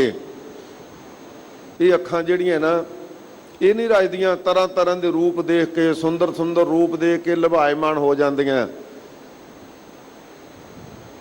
ਤੇ ਸਤਿਗੁਰੂ ਜੀ ਦਾ ਹੁਕਮ ਕੀ ਹੈ ਭਾਈ? ਕਹਿੰਦੇ ਰੂਪ ਕਪਟੰ। ਕਹਿੰਦੇ ਜਿੱਥੇ ਪਰਾਇਆ ਰੂਪ ਕਪਟ ਹੈ ਨਾ, ਕਹਿੰਦੇ ਉੱਥੇ ਤੇਰਾ ਆਪਣਾ ਰੂਪ ਵੀ ਕਪਟੰ ਹੈ। ਜਿਹੜੇ ਰੂਪ ਦਾ ਤੂੰ ਬੜਾ ਮਾਣ ਕਰਦਾ ਹੈ ਕਿ ਮੈਂ ਬੜਾ ਸੁੰਦਰ ਹਾਂ, ਮੈਂ ਬੜਾ ਬਲੀ ਹਾਂ, ਮੈਂ ਬੜਾ ਉੱਚਾ ਲੰਮਾ ਹਾਂ, ਮੇਰੇ ਵਰਗਾ ਕੋਈ ਹੋਰ ਨਹੀਂ, ਆਪਣੀ ਦੇਹ ਦਾ ਅਭਿਮਾਨ ਕਰੀ ਬੈਠਾ ਹੈ। ਹਜ਼ੂਰ ਫਰਮਾਉਂਦੇ ਨੇ ਰੂਪ ਕਪਟੰ। ਇਹ ਕਪਟ ਕਿਵੇਂ ਆ ਭਾਈ? ਮਹਾਰਾਜ ਕਹਿੰਦੇ ਵੇਖਦਿਆਂ ਵੇਖਦਿਆਂ ਇਹ ਤੇਰਾ ਰੂਪ ਵਿੰਸ ਜਾਣਾ। ਇਹ ਅੱਜ ਜਵਾਨੀ ਅਵਸਥਾ ਵਿੱਚ ਹੈ, ਸਹਿਜੇ ਸਹਿਜੇ ਪ੍ਰੌਢਿਆਂ ਵੱਲ ਚਲਿਆ ਜਾਏਗਾ ਤੇ ਜਦੋਂ ਇਹ ਬੁਢੇਪੇ ਵੱਲ ਜਾਏਗਾ ਨਾ, ਉਦੋਂ ਇਹ ਹੈ ਤੇਰਾ ਰੂਪ, ਇਹੀ ਤੇਰੀ ਚਮੜੀ ਸੁੱਕੀ ਮੂਲੀ ਵਰਗੀ ਹੋ ਜਾਏਗੀ। ਜਿੰਨੇ ਮਰਜ਼ੀ ਇਹਦੇ ਤੇ ਰੰਗ ਤਮਾਸ਼ੇ ਲਾ ਲਈ, ਜਿੰਨੀਆਂ ਮਰਜ਼ੀ ਕਰੀਮਾਂ ਮਲ ਲਈ ਇਹਦੇ ਤੇ, ਇਹ ਤੇਰਾ ਰੂਪ ਤੇਰੇ ਨਾਲ ਕਪਟ ਕਰ ਜਾਏਗਾ, ਤੈਨੂੰ ਛਲ ਜਾਏਗਾ। ਸੋ ਇਸ ਵਾਸਤੇ ਭਗਤ ਜੀ ਨੇ ਬਾਣੀ ਵਿੱਚ ਵੀ ਫਰਮਾਇਆ, ਭਗਤ ਫਰੀਦ ਜੀ ਨੇ, ਕਿ ਭਾਈ ਇਹ ਜਿਹੜੇ ਜੋਬਨ ਹੈ ਨਾ, ਜੋਬਨ ਜਾਂਦੇ ਨਾ ਡਰਾਂ ਜੈਸੈ ਪ੍ਰੀਤ ਨਾ ਜਾਏ। ਕਹਿੰਦੇ ਜੋਬਨ ਜਾਣ ਤੋਂ ਡਰਨ ਦੀ ਲੋੜ ਤੇ ਨਹੀਂ, ਜੇ ਸਹਿਜ ਦੀ ਪ੍ਰੀਤ ਹੈ ਅੰਦਰ, ਤੇ ਕਹਿੰਦੇ ਪ੍ਰੀਤ ਤੋਂ ਬਿਨਾ ਜਿਹੜੇ ਜੀਵਨ ਹੈ ਨਾ ਉਹ ਸੁੱਕ ਕੇ ਕਮਲਾ ਜਾਂਦੇ ਆ, ਕਿਸੇ ਕੰਮ ਨਹੀਂ ਆਉਂਦੇ। ਇਸ ਕਰਕੇ ਰੂਪ ਕਪਟੰ, ਜਿਹੜੇ ਰੂਪ ਦਾ ਤੂੰ ਮਾਣ ਕਰਦਾ ਹੈ, ਤੇਰੇ ਨਾਲ ਕਪਟ ਰਿਹਾ ਹੈ, ਕਪਟ ਕਰ ਰਿਹਾ ਹੈ, ਤੇਰਾ ਸਮਾਂ ਬੀਤਦਾ ਜਾ ਰਿਹਾ। ਦਿਨ ਤੇ ਸਰ ਪਰ ਪੌਸੀ ਰਾਤ, ਰਹਿਣ ਗਈ ਫਿਰ ਹੋਏ ਪ੍ਰਭਾਤ, ਤੂੰ ਕਿਹੜੇ ਪਾਸੇ ਤੁਰਿਆ? ਇਹ ਰੂਪ ਵੀ ਤੇਰੇ ਨਾਲ ਕਪਟ ਕਰ ਰਿਹਾ ਹੈ, ਤੇ ਜਿਹੜੇ ਰੂਪਾਂ ਵਿੱਚ ਤੂੰ ਲੁਭਾਇਮਾਨ ਹੋ ਰਿਹਾ ਹੈ, ਇਹ ਇੱਕ ਵਿਸ਼ਾ ਹੈ, ਅੱਖਾਂ ਦਾ ਵਿਸ਼ਾ ਹੈ। ਉਸ ਵਿਸ਼ੇ ਦੇ ਵਿੱਚ ਪੈ ਕੇ ਸਾਧ ਸੰਗ ਜਿਹੜੇ ਇੰਦਰੀਆਂ ਦੇ ਵਿਸ਼ੇ ਹਨ, ਜੋ ਕੱਲੇ ਕੱਲੇ ਦਾ ਜ਼ਿਕਰ ਕਰਾਂਗੇ ਤਾਂ ਉਦੋਂ ਸਮਝ ਆ ਜਾਂਦੀ ਹੈ ਕਿ ਜਿੱਥੇ ਪੰਜ ਵਿਕਾਰ ਨੇ, ਪੰਜਾਂ ਵਿਕਾਰਾਂ ਦੇ ਪੰਜ ਇੰਦਰੇ ਨੇ, ਪੰਜਾਂ ਇੰਦਰੀਆਂ ਦੇ ਪੰਜ ਵਿਸ਼ੇ ਨੇ, ਤੇ ਉਹਨਾਂ ਵਿਸ਼ਿਆਂ ਨੂੰ ਜਦੋਂ ਕੱਲੇ ਕੱਲੇ ਨੂੰ ਤੱਕਾਂਗੇ, ਅੱਖਾਂ ਦਾ ਤੱਕਣਾ ਜਿਹੜਾ ਇਹ ਵਿਸ਼ਾ ਹੈ। ਇਸ ਵਾਸਤੇ ਜਦੋਂ ਤੂੰ ਇਹਨਾਂ ਦੇ ਨਾਲ ਤੱਕੇਗਾ ਪਰਾਇਆ ਰੂਪ, ਪਰਤਰਿਆ ਰੂਪ ਨਾ ਪੇਖੈ ਨੇਤਰ। ਮਹਾਰਾਜ ਤੇ ਹੁਕਮ ਹੈ ਸਾਨੂੰ ਭਾਈ ਕਿ ਪਰਾਈਆਂ ਇਸਤਰੀਆਂ ਦਾ ਰੂਪ ਨਹੀਂ ਤੱਕਣਾ, ਤੂੰ ਵਿਕਾਰੀ ਦੀ ਨਿਗਾਹ ਦੇ ਨਾਲ ਉਧਰ ਨਹੀਂ ਜਾਣਾ। ਸਾਨੂੰ ਮਹਾਰਾਜ ਨੇ ਰੋਕ ਲਾਈ ਹੋਈ ਹੈ। ਸੋ ਦੇਖ ਪਰਾਈਆਂ ਚੰਗੀਆਂ ਮਾਵਾਂ ਭੈਣਾਂ ਧੀਆਂ ਜਾਣਾ, ਏਕਾ ਨਾਰੀ ਜਤੀ ਹੋਏ ਪਰ ਨਾਰੀ ਧੀ ਭੈਣ ਵਿਖਾਣਾ। ਇਹ ਸਾਡੇ ਤੇ ਬੰਦਸ਼ ਲਾਈ ਹੋਈ ਹੈ। ਤੇ ਜਦੋਂ ਅਸੀਂ ਇਹਨਾਂ ਅਸੂਲਾਂ ਨੂੰ ਮੰਨ ਲਿਆ ਤੇ ਫਿਰ ਸਤਿਗੁਰੂ ਜੀ ਫਰਮਾਉਂਦੇ ਨੇ ਰੂਪ ਕਪਟੰ। ਇਹ ਰੂਪ ਵੀ ਸਾਧ ਸੰਗਤ ਜਿੱਥੇ ਪਰਾਇਆ ਰੂਪ ਕਪਟ ਹੈ, ਉੱਥੇ ਤੇਰਾ ਆਪਣਾ ਰੂਪ ਵੀ ਤੇਰੇ ਨਾਲ ਧੋਖਾ ਕਰ ਰਿਹਾ ਹੈ। ਧਨ ਕਪਟੰ ਕੁਲ ਗਰਭ ਤਹ। ਤੇ ਫਿਰ ਫਰਮਾਉਂਦੇ ਹਨ ਰਾਜ ਕਪਟੰ ਰੂਪ ਕਪਟੰ ਧਨ ਕਪਟੰ। ਜਿਹੜਾ ਧਨ ਅਸੀਂ ਪ੍ਰਾਪਤ ਕਰਦੇ ਹਾਂ ਨਾ, ਧਨ ਦੀ ਪ੍ਰਾਪਤੀ ਵਾਸਤੇ ਬੜੇ ਯਤਨ ਕਰਦੇ ਹਾਂ, ਬੜੇ ਇੱਕ ਦੂਜੇ ਤੇ ਦੂਸ਼ਣ ਲਾਉਣੇ ਆ, ਬੜੇ ਚੱਲਦੇ ਹੋਰਨਾਂ ਕੰਮਾਂ ਦੇ ਵਿੱਚ, ਹੋਰਨਾਂ ਲੋਕਾਂ ਦੇ ਕੰਮਾਂ ਵਿੱਚ ਵਿਘਨ ਪਾ ਦਿੰਦੇ ਆ। ਹਜ਼ੂਰ ਫਰਮਾਉਂਦੇ ਨੇ ਇਹ ਧਨ ਵੀ ਜਿਹੜੇ ਕਪਟ ਦੇ ਨਾਲ ਤੂੰ ਧਨ ਪ੍ਰਾਪਤ ਕਰਦਾ, ਪਾਪਾਂ ਬਾਝੋਂ ਹੋਵੇ ਨਾਹੀਂ, ਮੋਇਆ ਸਾਥ ਨਾ ਜਾਈ। ਕਹਿੰਦੇ ਇਸ ਧਨ ਨੂੰ ਤੂੰ ਪ੍ਰਾਪਤ ਕਰਨ ਵਾਸਤੇ ਬੜੇ ਕਪਟ ਕਰਦਾ। ਬਹੁ ਪ੍ਰਪੰਚ ਕਰ ਪਰ ਧਨ ਲਿਆਵੈ, ਸੁਤਦਾਰਾ ਪੈ ਆਨ ਲੁਟਾਵੈ, ਮਨ ਮੇਰੇ ਭੂਲੇ ਕਪਟ ਨਾ ਕੀਜੈ, ਅੰਤ ਨਵੇਰਾ ਤੇਰੇ ਜੀ ਪੈ ਲੀਜੈ। ਕਹਿੰਦੇ ਵੇਖੀ ਤੂੰ ਕਿਤੇ ਇਸ ਕਪਟ ਵਿੱਚ ਨਾ ਪੈ ਜੀ। ਧਨ ਕਪਟੰ, ਤੇ ਜਿਹੜਾ ਧਨ ਤੂੰ ਇਕੱਠਾ ਕਰ ਲਿਆ ਨਾ, ਇਹ ਵੀ ਤੇਰੇ ਨਾਲ ਕਪਟ ਕਰੇਗਾ। ਸਤਿਗੁਰੂ ਜੀ ਫਰਮਾਉਂਦੇ ਨੇ ਜਿਵੇਂ ਭਾਈ ਸੂਮ ਦੇ ਦਮੜੇ ਹੁੰਦੇ ਨਾ, ਇੱਕ ਸੂਮ ਸੀ, ਉਹ ਬੜਾ ਧਨ ਇਕੱਠਾ ਕਰਕੇ ਦਬ ਦਬ ਕੇ ਰੱਖਤਾ ਜ਼ਮੀਨ ਵਿੱਚ, ਕਿਸੇ ਨੂੰ ਪਤਾ ਨਾ ਲੱਗ ਜਾਵੇ। ਇੱਕ ਸਾਧੂ ਮਿਲਿਆ, ਕਹਿੰਦੇ ਭਾਈ ਤੂੰ ਬੜਾ ਧਨ ਦਾ ਲਾਲਚੀ ਹੋਏ ਬੈਠਾ ਹੈ, ਬੜਾ ਧਨ ਤੂੰ ਇਕੱਤਰ ਕੀਤਾ ਹੈ, ਤੇ ਧਨ ਨੂੰ ਤੂੰ ਮਾਇਆ ਨੂੰ ਪੁੱਛ ਵੀ ਇਹ ਤੇਰੇ ਅਖੀਰ ਸਮੇਂ ਤੇਰੇ ਨਾਲ ਤੇਰਾ ਕੋਈ ਕੰਮ ਸਾਰੂਗੀ। ਕਹਿੰਦਾ ਵੀ ਜਦੋਂ ਲੋੜ ਪਵੇਗੀ ਉਦੋਂ ਮੈਂ ਪੁੱਛ ਲਵਾਂਗਾ। ਕਹਿੰਦੇ ਭਾਈ ਤੇਰੀ ਮਰਜ਼ੀ ਆ। ਚੰਗਾ, ਕਹਿੰਦੇ ਤੈਨੂੰ ਇੱਕ ਸਮਾਂ ਦੇਵਾਂਗੇ, ਉਦੋਂ ਵੀ ਪੁੱਛਣ ਦਾ, ਅੰਤ ਦੇ ਸਮੇਂ ਵੀ, ਤੇ ਤੂੰ ਪੁੱਛ ਲਈ ਮਾਇਆ ਨੂੰ। ਜੋੜੀ ਗਿਆ, ਕੋਈ ਪੁੰਨਦਾਨ ਪਰਉਪਕਾਰ ਨਹੀਂ ਕੀਤਾ। ਅੰਤ ਦਾ ਸਮਾਂ ਆ ਗਿਆ, ਜਦੋਂ ਜਮਾਂ ਦੀ ਫਾਹੀ ਪੈਣ ਲੱਗੀ ਤੇ ਉਹਨੂੰ ਸਮਾਂ ਦਿੱਤਾ ਵੀ ਪੁੱਛ ਹੁਣ ਤੂੰ ਮਾਇਆ ਨੂੰ ਵੀ ਤੇਰੀ ਮਾਇਆ ਤੇਰਾ ਸਾਥ ਦੇਵੇਗੀ। ਤੇ ਉਹਨੇ ਪੁੱਛਿਆ, ਇਹ ਮਾਇਆ ਤੈਨੂੰ ਮੈਂ ਬੜਾ ਸਾਂਭ ਕੇ ਰੱਖਿਆ, ਤੇ ਹੁਣ ਅੰਤ ਦਾ ਸਮਾਂ ਮੇਰਾ ਆ ਗਿਆ, ਪਹਿਲਾਂ ਤਾਂ ਤੂੰ ਏਦਾਂ ਕਰ, ਮੈਨੂੰ ਥੋੜੇ ਜਿਹੇ ਸਵਾਸ ਹੋਰ ਲੈ ਦੇ, ਤੇ ਮੈਨੂੰ ਹੁਣ ਇਹ ਜਿਹੜਾ ਮੇਰੇ ਅੰਦਰ ਭਰਮ ਪਿਆ ਸੀ ਇਹਨਾਂ ਨੂੰ ਦੂਰ ਕਰਕੇ ਪ੍ਰਭੂ ਦਾ ਨਾਮ ਜਪ ਲਵਾਂ। ਤੇ ਮਾਇਆ ਦਾ ਅੱਗੋਂ ਆਵਾਜ਼ਾਂ ਆਇਆ ਵੀ ਤੂੰ ਤੇ ਮੈਨੂੰ ਹਵਾ ਨਹੀਂ ਲੱਗਣ ਦਿੱਤੀ, ਤੂੰ ਮੇਰੇ ਨਾਲ ਪਰਉਪਕਾਰ ਨਹੀਂ ਕੀਤਾ, ਕਿਸੇ ਭੁੱਖੇ ਨੂੰ ਅੰਨ ਨਹੀਂ ਖਵਾਇਆ, ਸੇਵਾ ਚਲਾਇਆ ਹੀ ਨਹੀਂ, ਦਸਵੰਧ ਕਦੇ ਕੱਢਿਆ ਨਹੀਂ, ਤੇਰੀ ਮੈਂ ਕੀ ਮਦਦ ਕਰਾਂ, ਤੇਰੀ ਮਦਦ ਨਹੀਂ ਕਰ ਸਕਦੀ।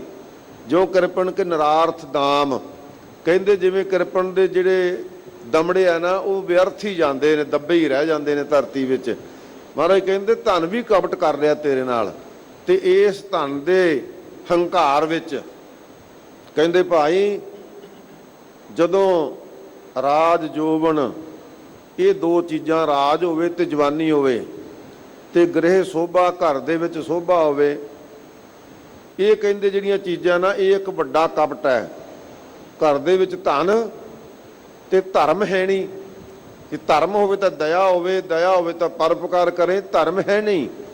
ਇਸ ਕਰਕੇ ਧਨ ਨੂੰ ਖਰਚਣ ਵਾਸਤੇ ਫਿਰ ਤੋਂ ਜਿਹੜੇ ਵਿਸ਼ੇ ਭੋਗਣ ਦੇ ਵਿੱਚ ਇਸ ਧਨ ਨੂੰ ਲਾਉਣਾ ਹੈ, ਤੇਰੀ ਵਿਸ਼ੇ ਦ੍ਰਿਸ਼ਟੀ ਇਸ ਧਨ ਤੇ ਜਾਂਦੀ ਆ, ਇਹ ਧਨ ਕਰਕੇ ਤੂੰ ਨਿਗਰਦਾ ਜਾ ਰਿਹਾ, ਆਪਣੇ ਜੀਵਨ ਤੋਂ ਡਿੱਗ ਰਿਹਾ। ਜੇ ਤੇਰੇ ਕੋਲ ਧਨ ਨਾ ਹੁੰਦਾ ਤਾਂ ਸ਼ਾਇਦ ਤੂੰ ਇਹ ਨਾ ਸੋਚਦਾ ਕਿ ਮੈਂ ਚੰਗੀਆਂ ਇਸਤਰੀਆਂ ਦੇ ਨਾਲ ਸੰਬੰਧ ਪੈਦਾ ਕਰਾਂ। ਜੇ ਤੇਰੇ ਕੋਲ ਧਨ ਨਾ ਹੁੰਦਾ, ਤੇਰੇ ਕੋਲ ਪ੍ਰਭਤਾ ਨਾ ਹੁੰਦੀ, ਤੇ ਸ਼ਾਇਦ ਤੇਰੇ ਵੱਲ ਕੋਈ ਤੱਕਦਾ ਵੀ ਨਾ। ਤੇਰੇ ਕੋਲ ਪ੍ਰਭਤਾ ਧਨ ਕਰਕੇ ਆ ਗਈ, ਤੇ ਕਿਹੜੀ ਪ੍ਰਭਤਾ ਆਈ? ਮਾਇਆ ਮਨੁ ਨਾ ਵਿਸਰੈ ਮੰਗੈ ਦਮਾ ਦਮ, ਪਰ ਸੋ ਪ੍ਰਭ ਚਿਤ ਨਾ ਆਵੇ, ਉਹ ਤਾਂ ਚੇਤੇ ਹੀ ਨਹੀਂ ਆਇਆ। ਇਸ ਕਰਕੇ ਤੇਰੇ ਨਾਲ ਇਹ ਧਨ ਵੀ ਕਪਟ ਕਰ ਰਿਹਾ। ਜਿਹੜੇ ਕਪਟ ਦੇ ਨਾਲ ਤੂੰ ਧਨ ਲਿਆਂਦਾ, ਇਕੱਤਰ ਕੀਤਾ, ਉਹ ਧਨ ਤੇਰੇ ਨਾਲ ਵੀ ਕਪਟ ਕਰਕੇ ਤੈਨੂੰ ਵਿਸ਼ਿਆਂ ਦੇ ਵਿੱਚ ਡੋਬ ਰਿਹਾ ਹੈ। ਸਚੰਤ ਵਿਖਿਆ ਸ਼ਲੰ ਛਿਦਰੰ, ਸਤਿਗੁਰੂ ਜੀ ਫਰਮਾਉਂਦੇ ਨੇ ਸਚੰਤ ਇਕੱਠੀ ਕਰਦਾ ਤੂੰ ਇਹ ਜ਼ਹਿਰ ਰੂਪ ਮਾਇਆ ਨੂੰ। ਕਿਵੇਂ ਇਕੱਠੀ ਕਰਦਾ ਹੈ? ਕਹਿੰਦੇ ਭਾਈ ਸ਼ਲੰ ਛਿਦਰੰ, ਬਹੁਤ ਸਾਰੇ ਛਲ ਕਰਦਾ ਤੂੰ, ਕਿਸੇ ਨਾਲ ਧੋਖਾ ਕਰਦਾ ਹੈ, ਫਰੇਬ ਕਰਦਾ ਹੈ, ਤੇ ਦੂਸਰਿਆਂ ਵਿੱਚ ਜੇ ਕਿਸੇ ਦਾ ਕੰਮ ਚੱਲਦਾ ਨਾ, ਤੇ ਉਹ ਜਿਹਦਾ ਕੰਮ ਹੈ ਉਹਦੇ ਮਾਲਕ ਕੋਲੇ ਜਾ ਕੇ ਤੇ ਕੰਮ ਕਰਨ ਵਾਲੇ ਦੇ ਖਿਲਾਫ ਤੂੰ ਛਿਦਰ, ਉਹਦੇ ਦੋਖ ਲਾਪਦਾ, ਉਹਦੇ ਵਿੱਚੋਂ ਤੂੰ ਊਣ ਤਾਈਆਂ ਕੱਢਦਾ, ਇਹ ਛਿਦਰ ਹੁੰਦਾ ਹੈ। ਮਹਾਰਾਜ ਸੱਚੇ ਪਾਤਸ਼ਾਹ ਜੀ ਨੇ ਇਹ ਭਾਸ਼ਾ ਦੱਸੀ ਨਿੰਦਕਾਂ ਦੀ, ਜੋ ਪੇਖਾ ਛਿਦਰ ਤੋਂ ਨਿੰਦਕ ਅਮਾਹ ਹੈ, ਭਲੋ ਦੇਖ ਦੁੱਖ ਭਰੀ ਹੈ। ਕਹਿੰਦੇ ਭਾਈ ਇਹ ਨਿੰਦਕਾਂ ਦੀ ਅਵਸਥਾ ਹੈ। ਨਿੰਦਕ ਲੋਕ ਕਿਸੇ ਦਾ ਕੰਮ ਚੱਲਦਾ ਵੇਖ ਕੇ ਉਹਦੇ 'ਚ ਬਹੁਤ ਸਾਰੇ ਊਣ ਤਾਈਆਂ ਕੱਢ ਦੇਣਗੇ, ਲੈ ਭਾਈ ਇਹਦਾ ਤਾਂ ਕੰਮ ਕਰਨ ਦਾ ਢੰਗ ਹੀ ਨਹੀਂ ਚੰਗਾ, ਇਹਦੀ ਬੋਲੀ ਹੋਈ ਨਹੀਂ ਚੰਗੀ, ਇਹ ਤਾਂ ਕੰਮ ਨੂੰ 100% ਠੀਕ ਕਰ ਹੀ ਨਹੀਂ ਰਿਹਾ। ਇਸ ਤਰ੍ਹਾਂ ਦੇ ਆਪ ਧਾਨੋਂ ਪ੍ਰਾਪਤ ਕਰਨ ਵਾਸਤੇ ਹੋਰਨਾਂ ਦੇ ਵਿੱਚ ਛਿਦਰ ਕੱਢਦਾ ਹੈ, ਉਹਨਾਂ ਦੇ ਵਿੱਚ ਊਣ ਤਾਈਆਂ ਕੱਢਦਾ ਉਹਨਾਂ ਦੇ ਵਿੱਚੋਂ, ਕਿ ਭਾਈ ਇਹਦੇ ਵਿੱਚ ਊਣ ਤਾਈਆਂ ਕੱਢ ਕੇ ਜਿਹੜਾ ਕਾਰਜ ਇਹ ਕਰ ਰਿਹਾ ਉਹ ਕਾਰਜ ਮੈਂ ਕਰਾਂ, ਇਹਦੇ ਵਾਲਾ ਧਨ ਵੀ ਮੈਨੂੰ ਮਿਲ ਜਾਵੇ। ਇਸ ਤਰ੍ਹਾਂ ਭਾਈ ਛਲ ਵੀ ਕਰਦਾ ਹੈ ਤੇ ਛਿਦਰ ਵੀ ਦੋਖ ਆਰੋਪ ਕੇ ਉਹਦੇ ਵਿੱਚੋਂ ਉਹਦਾ ਧਨ ਵੀ ਆਪ ਪ੍ਰਾਪਤ ਕਰਦਾ ਹੈ। ਨਾਨਕ ਬਿਨ ਹਰ ਸੰਗ ਨਾ ਚਾਲਤੇ। ਵਾਹਿਗੁਰੂ ਜੀ ਫੇਰ ਇੱਕ ਵਾਰੀ ਪਿੱਛੇ ਆਈਏ। ਛਲੰ ਛਿਦਰੰ, ਕਹਿੰਦੇ ਜਿਹਦੇ ਨਾਲ ਤੂੰ ਛਲ ਕੀਤਾ ਨਾ, ਛਲ ਕਰਕੇ ਸੰਚੰਤ, ਇਹ ਜਿਹੜੀ ਵਿਖਿਆ ਰੂਪ ਮਾਇਆ ਨੂੰ ਇਕੱਠਾ ਕੀਤਾ ਨਾ, ਹਜੂਰ ਕਹਿੰਦੇ ਤੇਰੇ ਨਾਲ ਛਲ ਕਰ ਜਾਏਗੀ ਇਹ, ਕਿਉਂਕਿ ਤੂੰ ਇਸ ਮਾਇਆ ਨੂੰ ਛਲ ਕੇ ਲਿਆਇਆ ਨਾ, ਤੇ ਹੁਣ ਤੇਰੇ ਨਾਲ ਇਹਨੇ ਛਲ ਕਰਨਾ, ਤੈਨੂੰ ਇਹਨੇ ਸਿੱਧੇ ਪਾਸੇ ਨਹੀਂ ਤੁਰਨ ਦੇਣਾ। ਇਸ ਮਾਇਆ ਦੇ ਨਾਲ ਤੂੰ ਕੋਈ ਪਰਉਪਕਾਰ ਨਹੀਂ ਕਰਨਾ, ਕੋਈ ਧਾਰਮਿਕ ਕਾਰਜ ਨਹੀਂ ਕਰਨਾ, ਕਿਸੇ ਗਰੀਬ ਦਾ ਭਲਾ ਨਹੀਂ ਕਰਨਾ, ਸਰਬੱਤ ਦੇ ਭਲੇ ਵਾਸਤੇ ਤੂੰ ਨਹੀਂ ਖੜੋਣਾ। ਸਾਧ ਸੰਗਤ ਜੀ, ਅੱਜ ਮੈਂ ਬੇਨਤੀ ਕਰਾਂ, 7-8 ਮਹੀਨੇ ਹੋ ਗਏ ਕਿਸਾਨਾਂ ਨੂੰ ਮੋਰਚਾ ਲਾ ਕੇ ਦਿੱਲੀ ਦੀਆਂ ਬੁਰੂਆਂ ਤੇ ਬੈਠਿਆਂ ਨੂੰ। ਠੀਕ ਹੈ, ਦੇਸ਼ ਦਾ ਰਾਜਾ ਤੇ ਅਭਿਮਾਨੀ ਆ, ਉਹ ਇਸ ਪਾਸਿਓਂ ਜਿੱਦ ਕਰਕੇ ਬੈਠਾ ਵੀ ਨਹੀਂ ਮੈਂ ਇਹਨਾਂ ਨੂੰ ਕੀ ਸਮਝਦਾ। ਪਰ ਮੈਂ ਸੰਗਤਾਂ ਨੂੰ ਬੇਨਤੀ ਕਰਾਂ, ਆਪਾਂ ਨਾ ਮੂੰਹ ਫੇਰ ਲਿਓ, ਆਪਾਂ ਇਸ ਪਾਸੇ ਜਿੰਨੀ ਵੀ ਕਿਸੇ ਵਿੱਚ ਸਮਰੱਥਾ ਹੈ, ਇਹ ਧਨ ਸਾਡੇ ਨਾਲ ਛਲ ਨਾ ਕਰ ਜਾਵੇ। ਆਪ ਜਾਓ, ਉੱਥੇ ਵੇਖੋ ਜਿੱਥੇ ਮੈਡੀਕਲ ਕੈਂਪ ਚੱਲਦੇ ਨੇ, ਲੰਗਰ ਚੱਲਦੇ ਨੇ, ਛਬੀਲਾਂ ਚੱਲਦੀਆਂ ਨੇ, ਜਿਹੋ ਜਿਹੇ ਪ੍ਰਬੰਧ ਕੀਤੇ ਜਾ ਰਹੇ ਨੇ, ਗਰਮੀ ਦੇ ਵਿੱਚ ਕਿਸਾਨ ਮਾਈਆਂ ਬੀਬੀਆਂ ਬਜ਼ੁਰਗ ਬੱਚੇ ਬੈਠੇ ਨੇ, ਉਹਨਾਂ ਦੀ ਸਾਰ ਲਓ। ਤੁਹਾਡੇ ਜਾਣ ਨਾਲ ਤੁਹਾਡੇ ਮਨ ਨੂੰ ਵੀ ਤਸੱਲੀ ਹੋਵੇਗੀ, ਤੇ ਜਿਹੜੇ ਉੱਥੇ ਗੁਰਮੁਖ ਪਿਆਰੇ ਬੈਠੇ ਆ ਉਹਨਾਂ ਨੂੰ ਵੀ ਤਸੱਲੀ ਹੋਵੇਗੀ ਕਿ ਸਾਡੇ ਪਿੱਛੇ ਆਉਣ ਵਾਲਿਆਂ ਦਾ ਕੋਈ ਘਾਟਾ ਨਹੀਂ। ਵੈਸੇ ਬਹੁਤ ਸੰਗਤਾਂ ਜਾ ਰਹੀਆਂ, ਪਰ ਆਪਣਾ ਸਭਨਾਂ ਦਾ ਹੀ ਵਿਸ਼ੇਸ਼ ਤੌਰ ਤੇ ਫਰਜ਼ ਬਣਦਾ ਹੈ। ਹਜ਼ੂਰ ਫਰਮਾਉਂਦੇ ਨੇ ਛਲੰਗ ਛਿਦਰੰਗ, ਇਹ ਜਿਹਦੇ ਮਾਇਆ ਦੇ ਨਾਲ ਤੂੰ ਛਲ ਕਰਕੇ ਮਾਇਆ ਇਕੱਠੀ ਕੀਤੀ ਹੈ, ਇਹ ਮਾਇਆ ਤੈਨੂੰ ਸਿੱਧੇ ਪਾਸੇ ਨਹੀਂ ਤੁਰਨ ਦੇਵੇਗੀ, ਤੇਰੇ ਨਾਲ ਛਲ ਖੇਡ ਜਾਏਗੀ, ਤੂੰ ਛਲਿਆ ਜਾਏਗਾ ਇਹਦੇ ਵਿੱਚ। ਤੇ ਜਿਹੜੇ ਛਿਦਰ ਕੱਢ ਕੇ ਲੋਕਾਂ ਦੇ ਵਿੱਚ ਲਿਆਇਆ ਨਾ, ਇਹ ਜਿਹੜੀ ਮਾਇਆ ਹੈ, ਜੇ ਤੂੰ ਪਰਉਪਕਾਰ ਹਿਤ ਨਾ ਵਰਤੀਏ ਤੇ ਤੇਰੇ ਵਿੱਚ ਛਿਦਰ ਪੈਦਾ ਕਰ ਦੇਗੀ, ਦੋਖ ਪੈਦਾ ਕਰ ਦੇਗੀ, ਤੇਰੀ ਲੋਕਾਂ ਵਿੱਚ ਬਦਨਾਮੀ ਕਰ ਦੇਵੇਗੀ ਇਹ ਮਾਇਆ। ਜਿੱਥੇ ਜੈ ਜੈਕਾਰ ਹੁੰਦੀ ਹੈ ਨਾ, ਉੱਥੇ ਹੀ ਇਹ ਮਾਇਆ ਐਸੇ ਤੇਰੇ ਵਿੱਚ ਛਿਦਰ ਪੈਦਾ ਕਰ ਦੇਗੀ, ਲੋਕ ਤੇਰੇ ਨਾਲ ਮਿਲਣਾ ਠੀਕ ਨਹੀਂ ਸਮਝਣਗੇ, ਤੇਰੇ ਮੱਥੇ ਲੱਗਣਾ ਠੀਕ ਨਹੀਂ ਸਮਝਣਗੇ, ਤੈਨੂੰ ਘਰੇ ਸੱਦਣਾ ਠੀਕ ਨਹੀਂ ਸਮਝਣਗੇ, ਤੇਰੇ ਘਰੇ ਜਾਣਾ ਵੀ ਨਹੀਂ ਠੀਕ ਸਮਝਣਗੇ। ਇਹੋ ਜਿਹੇ ਛਿਦਰ ਤੇਰੇ ਵਿੱਚ ਮਾਇਆ ਪੈਦਾ ਕਰ ਦੇਵੇਗੀ। ਇਸ ਵਾਸਤੇ ਛਲੰਗ ਛਿਦਰੰਗ, ਤੇ ਇਸ ਕਰਕੇ ਇਹ ਮਾਇਆ ਭਾਈ ਇਹੋ ਜਿਹੇ ਛਲ ਤੇਰੇ ਨਾਲ ਖੇਡ ਸਕਦੀ ਹੈ। ਨਾਨਕ ਬਿਨ ਹਰ ਸੰਗ ਨਾ ਚਾਲ ਤੇ ਮਹਾਰਾਜ ਸੱਚੇ ਪਾਤਸ਼ਾਹ ਜੀ ਫਿਰ ਕਿਰਪਾ ਕਰੋ, ਮਾਇਆ ਬਿਨਾਂ ਸਰਦਾ ਤੇ ਹੈ ਨਹੀਂ, ਮਾਇਆ ਦੀ ਵੀ ਲੋੜ ਹੈ। ਆਪ ਜੀ ਨੇ ਐਸੀ ਕਿਰਪਾ ਕੀਤੀ ਸਾਨੂੰ, ਇਹਦੇ ਛਲਾਂ ਤੋਂ, ਇਹਦੀ ਔਗਣਾਂ ਤੋਂ ਸਾਨੂੰ ਸੁਚੇਤ ਕੀਤਾ ਹੈ। ਪਰ ਮਹਾਰਾਜ ਦੁਨੀਆ ਦੇ ਧੰਦੇ ਤਾਂ ਇਹਦੇ ਨਾਲ ਹੀ ਚੱਲਦੇ ਆ ਨਾ। ਤੇ ਮਹਾਰਾਜ ਸੱਚੇ ਪਾਤਸ਼ਾਹ ਜੀ ਫਰਮਾਉਂਦੇ ਨੇ ਕਿ ਭਾਈ ਅਸੀਂ ਇਹ ਨਹੀਂ ਕਿਹਾ ਕਿ ਤੁਸੀਂ ਮਾਇਆ ਛੱਡ ਕੇ ਬਹਿ ਜਾਓ, ਖੇਤੀ ਵਣਜ ਸਭ ਹੁਕਮ ਹੈ, ਹੁਕਮੇ ਮਨ ਵਡਿਆਈ RAM, ਕਰੋ ਕਾਰਜ ਸਾਰੇ, ਵਪਾਰ ਕਰੋ, ਵਣਜ ਕਰੋ, ਖੇਤੀ ਕਰੋ, ਨੌਕਰੀ ਕਰੋ, ਇਹ ਕੋਈ ਮਨਾ ਨਹੀਂ ਹੈ। ਤੇ ਮਹਾਰਾਜ ਸੱਚੇ ਪਾਤਸ਼ਾਹ ਜੀ ਫਿਰ ਕੀ ਹੁਕਮ ਹੈ? ਤੇ ਹਜ਼ੂਰ ਫਰਮਾਉਂਦੇ ਹਨ ਕਿ ਭਾਈ ਜਿਹੜੀ ਇਹ ਮਾਇਆ ਹੈ ਨਾ, ਬਿਨ ਹਰ ਸੰਗ ਨਾ ਚਾਲ ਤੇ, ਕਹਿੰਦੇ ਜਦੋਂ ਇਹਦੇ ਨਾਲ ਨਾਲ ਤੂੰ ਧਿਆਨ ਰੱਖਣਾ ਹਰੀ ਵਾਹਿਗੁਰੂ ਦਾ, ਪਰਮਾਤਮਾ ਦੇ ਨਾਮ ਦਾ, ਸਿਮਰਨ ਦਾ, ਭਉ ਭਗਤੀ ਦਾ, ਇਹ ਰਸਤਾ ਨਹੀਂ ਤਿਆਗਣਾ। ਹਾਂ, ਭਉ ਭਗਤੀ ਕਰਦਿਆਂ ਜਿੰਨੀ ਵੀ ਤੇਰੇ ਕੋਲੇ ਮਾਇਆ ਆ ਗਈ ਤੇ ਫਿਰ ਤੂੰ ਸਫਲੀ ਹੀ ਕਰੇਗਾ। ਗੁਰਮੁਖਾਂ ਦੇ ਵੱਧ ਤੋਂ ਵੱਧ ਪਾਸ ਮਾਇਆ ਹੋਣੀ ਚਾਹੀਦੀ ਹੈ, ਬਹੁਤ ਅਮੀਰ ਹੋਣੇ ਚਾਹੀਦੇ, ਕਰੋੜਾਂ ਅਰਬਾਂ ਪਤੀ ਗੁਰਸਿੱਖ ਹੋਣੇ ਚਾਹੀਦੇ ਆ। ਅੱਜ ਵੇਖ ਲਓ ਭਾਈ, ਕਿਤੇ ਆ ਰਵੀ ਸਿੰਘ ਆ, ਕਿਤੇ ਹੋਰ ਗੁਰਮੁਖ ਪਿਆਰੇ ਕਿੰਨੇ ਸਿੱਖ ਹੈ ਜਿਨ੍ਹਾਂ ਨੇ ਧਰਮ ਦੀ ਖਾਤਰ, ਪਰਉਪਕਾਰ ਦੀ ਖਾਤਰ ਮਾਇਆ ਦਾ ਪ੍ਰਬੰਧ ਕੀਤਾ, ਪਰ ਉਹ ਬਰਾਬਰ ਲਾ ਵੀ ਰਹੇ ਨਾ, ਦਿਸ ਰਹੀ ਹੈ ਨਾ ਉਹਨਾਂ ਦੀ ਸੇਵਾ ਕੀਤੀ ਵੀ। ਇਸ ਵਾਸਤੇ ਭਾਈ ਹਜ਼ੂਰ ਫਰਮਾਉਂਦੇ ਨੇ ਕਿ ਇੱਕ ਗੱਲ ਨੂੰ ਯਾਦ ਰੱਖੀ, ਤੇਰਾ ਕਾਰਜ ਚੱਲਦਿਆਂ, ਤੇਰਾ ਬਿਜ਼ਨਸ ਚੱਲਦਿਆਂ, ਖੇਤੀ ਕਰਦਿਆਂ ਤੇਰੇ ਕੋਲ ਧਨ ਇਕੱਤਰ ਹੋ ਵੀ ਜਾਵੇ, ਪਰ ਨਾਲ ਨਾਲ ਇੱਕ ਗੱਲ ਨੂੰ ਯਾਦ ਰੱਖੀ ਕਿ ਨਾਨਕ ਬਿਨ ਹਰ ਸੰਗ ਨਾ ਚਾਲਤੇ, ਕਿ ਮਾਇਆ ਮੇਰੇ ਨਾਲ ਸਾਥ ਜਾਣ ਵਾਲੀ ਨਹੀਂ। ਨਾਲ ਜਾਣ ਵਾਲੇ ਜਿਹੜੇ ਧਨ ਹੈ ਨਾ, ਉਹ ਪਰਮਾਤਮਾ ਦਾ ਨਾਮ ਧਨ ਹੈ। ਇਹਨੂੰ ਭਾਈ ਹਮੇਸ਼ਾ ਵਾਸਤੇ ਯਾਦ ਰੱਖੀ ਕਿ ਨਾਲ ਜਾਣ ਵਾਲਾ ਧਨ ਪ੍ਰਭੂ ਦਾ ਸਿਮਰਨ ਹੈ। ਪੇਖੰਦੜੋ ਕੀ ਭੁੱਲ, ਹਜ਼ੂਰ ਫਰਮਾਉਂਦੇ ਨੇ ਕਿ ਭਾਈ ਬੇਨਤੀ ਕੀਤੀ ਗੁਰਸਿੱਖਾਂ ਨੇ, ਮਹਾਰਾਜ ਸੱਚੇ ਪਾਤਸ਼ਾਹ ਜੀ ਜੇ ਇਹਦਾ ਸੁਭਾਅ ਇਹੋ ਜਿਹਾ ਹੈ ਤੇ ਫਿਰ ਮਨੁੱਖ ਭੁੱਲ ਕਿਉਂ ਜਾਂਦੇ ਆ? ਕਿਹਦੇ ਕਰਕੇ ਭੁਲੇਖਾ ਪੈ ਜਾਂਦਾ ਹੈ? ਸਤਿਗੁਰੂ ਜੀ ਫਰਮਾਉਂਦੇ ਨੇ, ਲਓ ਭਾਈ ਸੁਣੋ, ਪਖੰਦੜੋ ਕੀ ਭੁੱਲ, ਕਹਿੰਦੇ ਭਾਈ ਇਹ ਤਾਂ ਦੇਖਣ ਵਾਲੇ ਦੀ ਗਲਤੀ ਹੈ, ਦੇਖਣ ਵਾਲੇ ਦਾ ਭੁਲੇਖਾ ਹੈ। ਦੇਖਣ ਵਾਲੇ ਦਾ ਭੁਲੇਖਾ ਕਿਵੇਂ ਦੱਸਦੇ ਹਨ? ਤੁਮਾ ਦਿਸਮ ਸੋਹਣਾ। ਕਹਿੰਦੇ ਭਾਈ ਜਿਹੜਾ ਤੁੰਮਾ ਹੁੰਦਾ ਨਾ, ਟਿੱਬਿਆਂ ਤੇ ਬਹੁਤ ਤੁੰਮੇ ਹੁੰਦੇ ਸੀ ਤੇ ਵੇਖਣ ਨੂੰ ਸੰਤਰੇ ਵਰਗੇ, ਕਿਨੂਆਂ ਵਰਗੇ, ਬੜੇ ਸੋਹਣੇ। ਤੁੰਮਾ ਦਿਸਮ ਸੋਹਣਾ, ਤੁੰਮਾ ਬੜਾ ਸੋਹਣਾ ਦਿਸਦਾ, ਰੰਗ ਬੜਾ ਸੋਹਣਾ, ਗੋਲ ਗੋਲ ਹੁੰਦਾ ਹੈ। ਜਿੰਨੀ ਗਰਮੀ ਵੱਧ ਪਵੇ ਉਨਾ ਵੱਧ ਉਹਦੇ ਵਿੱਚ ਰੰਗ ਉਹਦੇ ਵਿੱਚੋਂ ਨਿਕਲਦਾ, ਬੜਾ ਸੋਹਣਾ ਲੱਗਦਾ। ਪਰ ਜਦੋਂ ਉਸ ਤੁੰਮੇ ਨੂੰ ਕੱਟ ਕੇ ਕੋਈ ਚਖਣਾ ਚਾਹਵੇ, ਖਾਣਾ ਚਾਹਵੇ, ਤੇ ਅੰਦਰ ਉਹਦੇ ਜ਼ਹਿਰ ਹੈ। ਸੋ ਉਹਦੀ ਕੁੜੱਤਣ ਇੰਨੀ ਹੈ ਕਿ ਜੇ ਇੱਕ ਬੰਦਾ ਇੱਕ ਵਾਰੀ ਵੀ ਚੱਖ ਲਵੇ ਨਾ, ਪੂਰਾ ਪੂਰਾ ਦਿਨ ਉਹਦੀ ਕੁੜੱਤਣ ਨਹੀਂ ਉਤਰਦੀ। ਇਸ ਵਾਸਤੇ ਮਹਾਰਾਜ ਜੀ ਫਰਮਾਉਂਦੇ ਨੇ, ਇਹ ਮਾਇਆ ਦੇ ਰੰਗ ਤਮਾਸ਼ੇ ਤੇ ਬਹੁਤ ਨੇ। ਦੁਨੀਆ ਦੀ ਪ੍ਰਦਰਸ਼ਨੀ ਬੜੀ ਚੰਗੀ ਲੱਗਦੀ ਹੈ, ਦੁਨੀਆ ਦੇ ਪਦਾਰਥ ਬੜੇ ਚੰਗੇ ਲੱਗਦੇ ਨੇ, ਤੇ ਅਸਲ ਵਿੱਚ ਸਤਿਗੁਰੂ ਜੀ ਕਹਿੰਦੇ ਭਾਈ ਜਿਵੇਂ ਤੁੰਮਾ ਸੋਹਣਾ ਲੱਗਦਾ ਨਾ, ਉਸੇ ਭੁਲੇਖੇ ਦੇ ਨਾਲ ਸਾਨੂੰ ਇਹ ਦੁਨੀਆ ਦੀ ਰੰਗ ਤਮਾਸ਼ੇ ਸੋਹਣੇ ਲੱਗਦੇ ਨੇ। ਤੇ ਭਾਈ ਜਿਹੜੇ ਗੁਰੂ ਕੇ ਨਾਮ ਰਸੀਏ ਭਗਤ ਹੈ ਨਾ, ਉਹ ਇਹਨਾਂ ਤੋਂ ਅਲੱਗ ਹੋ ਜਾਂਦੇ। ਬਸ ਤਾਂ ਟੂਟੀ ਝੌਂਪੜੀ ਚੀਰ ਸਭ ਛਿੰਨਾ, ਜਾਤ ਨ ਪਤਨ ਆਦਰੋ ਉਦਿਆਨ ਪਰਮਿੰਨਾ। ਉਹ ਭਾਈ ਇਸ ਰਸਤੇ ਤੇ ਚੱਲ ਪੈਂਦੇ ਆ, ਪਰ ਉਹਨਾਂ ਦੀ ਅਵਸਥਾ ਕੀ ਬਣ ਜਾਂਦੀ ਹੈ?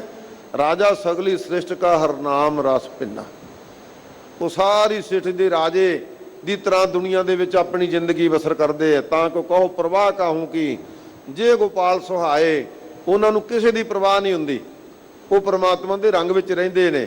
ਸੋ ਇਸ ਵਾਸਤੇ ਭਾਈ ਤੁੰਮਾ ਦਿਸਮ ਸੋਹਣਾ, ਜਿਵੇਂ ਤੁੰਮਾ ਸੋਹਣਾ ਦਿਸਦਾ ਪਰ ਅੰਦਰ ਜ਼ਹਿਰ ਹੈ, ਇਸੇ ਤਰ੍ਹਾਂ ਇਹ ਦੁਨੀਆ ਦੇ ਰੰਗ ਤਮਾਸ਼ੇ, ਦੁਨੀਆ ਦੀ ਮਾਇਆ, ਦੌਲਤ, ਧਨ, ਰਾਜ, ਸ਼ਕਤੀ ਸੋਹਣਾ ਲੱਗਦਾ ਹੈ, ਪਰ ਅੰਦਰੋਂ ਇਹਦੇ ਵਿੱਚ ਜੇ ਗੁਰਮੁਖਤਾ ਹੀ ਨਹੀਂ ਧਾਰਨ ਕੀਤੀ ਤੇ ਫਿਰ ਭਾਈ ਇਹ ਤੁੰਮੇ ਦੀ ਨਿਆਈ ਜ਼ਹਿਰ ਹਨ। ਅੱਡ ਨਾਲ ਹੰਦੜੋ ਮੁੱਲ। ਕਹਿੰਦੇ ਭਾਈ ਤੁੰਮਿਆਂ ਨੂੰ ਚੱਕ ਕੇ ਤੁਸੀਂ ਮੰਡੀ ਵਿੱਚ ਵੇਚਣ ਜਾਓ ਤੇ ਉਹਦਾ ਮੁੱਲ ਕਿੰਨਾ ਕੁ ਪੈ ਜਾਊ? ਅੱਡ ਨਾਲ ਲਹੰਦੜੋ ਮੁੱਲ, ਅੱਧੀ ਕੌਡੀ ਮੁੱਲ ਨਹੀਂ ਪੈਂਦਾ। ਤੇ ਇਸੇ ਤਰ੍ਹਾਂ ਸਾਡੇ ਜੀਵਨ ਨੂੰ ਕਿਹਾ ਹੈ ਕਿ ਇਹ ਜਿਹੜਾ ਮਨੁੱਖਾ ਜਨਮ ਹੈ ਬੜਾ ਅਮੋਲਕ, ਬਹੁਤ ਅਮੋਲਕ ਜਨਮ ਹੈ ਇਹ ਮਨੁੱਖਾ ਜਨਮ। ਸਤਿਗੁਰੂ ਜੀ ਨੇ ਬਾਰ-ਬਾਰ ਸਾਨੂੰ ਇਸ ਗੱਲ ਤੋਂ ਜਾਣੂ ਕਰਵਾਇਆ ਕਿ ਇਹ ਗੁਰਸਿੱਖ, ਇਹ ਮਨੁੱਖ, ਇਹ ਜਿਹੜਾ ਮਨੁੱਖਾ ਜਨਮ ਹੈ ਬੜਾ ਦੁਰਲੱਭ ਹੈ। ਇਹ ਸਾਰੇ 84 ਲੱਖ ਜੂਨ ਤੋਂ ਉੱਤਮ ਜੂਨ ਹੈ। ਇਹ ਸਾਨੂੰ ਸਮਝਾਇਆ ਮਹਾਰਾਜ ਨੇ। ਕਬੀਰ ਮਾਨਸ ਜਨਮ ਦੁਰਲੱਭ ਹੈ, ਹੋਏ ਨਾ ਬਾਰੰਬਾਰ, ਜਿਉਂ ਬਨ ਫਲ ਪਾਕੇ ਭੋਏ ਗਿਰੈ, ਬੋਰ ਨਾ ਲਾਗਾ ਡਾਰ। ਇੱਕ ਵਾਰੀ ਡਿੱਗ ਗਿਆ ਨਾ, ਇੱਕ ਵਾਰੀ ਇਹ ਖਤਮ ਹੋ ਗਿਆ ਤੇ ਫਿਰ ਇਹ ਜ਼ਿੰਦਗੀ ਦੀ ਡਾਰ ਨੂੰ ਥੋੜ੍ਹਾ ਮੁੜ ਕੇ ਚੱਕ ਕੇ ਲਾ ਦਿਆਂਗੇ, ਫਿਰ ਜਿਉਂਦਾ ਹੋ ਜਾਊਗਾ, ਨਹੀਂ ਇਹਨੇ ਬੀਤ ਜਾਣਾ ਹੈ। ਇਸ ਵਾਸਤੇ ਸਤਿਗੁਰੂ ਪਾਤਸ਼ਾਹ ਜੀ ਫਰਮਾਉਂਦੇ ਹਨ ਕਿ ਭਾਈ ਅੱਡ ਨਾ ਲਹੰਦੜੋ ਮੁੱਲ, ਇਹਦਾ ਕੌਡੀ ਮੁੱਲ ਨਹੀਂ ਪੈਣਾ ਅਖੀਰ ਨੂੰ। ਜੇ ਪ੍ਰਮਾਤਮਾ ਦਾ ਨਾਮ ਨਾ ਜਪਿਆ, ਜੇ ਭਉ ਭਗਤੀ ਨਾ ਕੀਤੀ, ਬੰਦਗੀ ਨਾ ਕੀਤੀ, ਪਰਉਪਕਾਰ ਨਾ ਕੀਤਾ, ਸੇਵਾ ਸਿਮਰਨ ਵਿੱਚ ਨਾ ਜੁਟਿਆ, ਅੰਦਰੋਂ ਈਰਖਾ ਬਖੀਲੀ ਨਾ ਛੱਡੀ, ਤੇ ਫਿਰ ਦਾ ਮੁੱਲ ਕੀ ਪਵੇਗਾ ਭਾਈ? ਤੇ ਮਹਾਰਾਜ ਸੱਚੇ ਪਾਤਸ਼ਾਹ ਜੀ ਕਿਰਪਾ ਕਰੋ, ਜਿਹੜੇ ਪ੍ਰਮਾਤਮਾ ਦਾ ਨਾਮ ਜਪਦੇ ਨੇ, ਸੇਵਾ ਕਰਦੇ ਆ, ਭਉ ਭਗਤੀ ਕਰਦੇ ਨੇ, ਮਰਨ ਤੋਂ ਬਾਅਦ ਉਹਨਾਂ ਦੀ ਦੇਹ ਦਾ ਕੋਈ ਮੁੱਲ ਪੈਂਦਾ ਹੈ? ਮਹਾਰਾਜ ਕਹਿੰਦੇ ਭਾਈ ਕਿਉਂ ਨਹੀਂ ਪੈਂਦਾ? ਸਤਿਗੁਰੂ ਜੀ ਫਰਮਾਉਂਦੇ ਧਿਆਨ ਨਾਲ ਬਾਣੀ ਪੜੋ। ਜਿਨ ਹਰ ਮਨ ਵਸਿਆ ਸੇ ਦਰ ਸਾਚੇ, ਦਰ ਸਾਚੇ ਸਚਿਆਰਾ। ਉਹਨਾਂ ਦੀ ਸੋਭਾ ਜੁਗ ਜੁਗ ਹੋਈ, ਕੋਈ ਨਾ ਮੇਟਣ ਹਾਰਾ। ਉਹਨਾਂ ਦੀ ਸੋਭਾ ਤਾਂ ਕੋਈ ਮੇਟ ਹੀ ਨਹੀਂ ਸਕਦਾ, ਉਹਨਾਂ ਤੋਂ ਤਾਂ ਬੇਅੰਤ ਮੁੱਲ ਹੀ ਨਹੀਂ ਪਾ ਸਕਦਾ ਕੋਈ। ਇਸ ਵਾਸਤੇ ਅੱਧ ਨਾ ਲਹੰਦੜੋ ਮੁੱਲ। ਕਹਿੰਦੇ ਭਾਈ ਨਹੀਂ ਤੇ ਵਿਕਾਰਾਂ ਵਿੱਚ ਫਸੇ ਰਹੇ, ਅੱਧੀ ਕੌਡੀ ਮੁੱਲ ਵੀ ਨਹੀਂ ਪੈਣਾ। ਨਾਨਕ ਸਾਥ ਨਾ ਜੁਲਈ ਮਾਇਆ। ਹਜੂਰ ਕਹਿੰਦੇ ਕਿਉਂ ਨਹੀਂ ਮੁੱਲ ਪੈਣਾ? ਮਹਾਰਾਜ ਸੱਚੇ ਪਾਤਸ਼ਾਹ ਜੀ ਕਿਰਪਾ ਕਰੋ, ਦੱਸੋ ਮੁੱਲ ਪੈਣਾ ਕਾਹਤੋਂ ਨਹੀਂ? ਮਹਾਰਾਜ ਕਹਿੰਦੇ ਜਿਹਦੀ ਮਾਇਆ ਨੂੰ ਇਕੱਤਰ ਕਰਨ ਵਾਸਤੇ ਸਾਰੀ ਜ਼ਿੰਦਗੀ ਤੂੰ ਲਾਤੀ, ਤੈਨੂੰ ਹੁਕਮ ਤਾਂ ਸੀ ਭਈ ਪ੍ਰਾਪਤ ਮਾਨੁਖ ਦੇਹੁਰੀਆ, ਗੋਬਿੰਦ ਮਿਲਨ ਕੀ ਇਹ ਤੇਰੀ ਬਰੀਆ, ਤੇ ਉਸ ਵਾਰੀ ਦਾ ਤੂੰ ਲਾਹ ਲਿਆ। ਕੀ ਕਰਨਾ ਸੀ ਮਹਾਰਾਜ?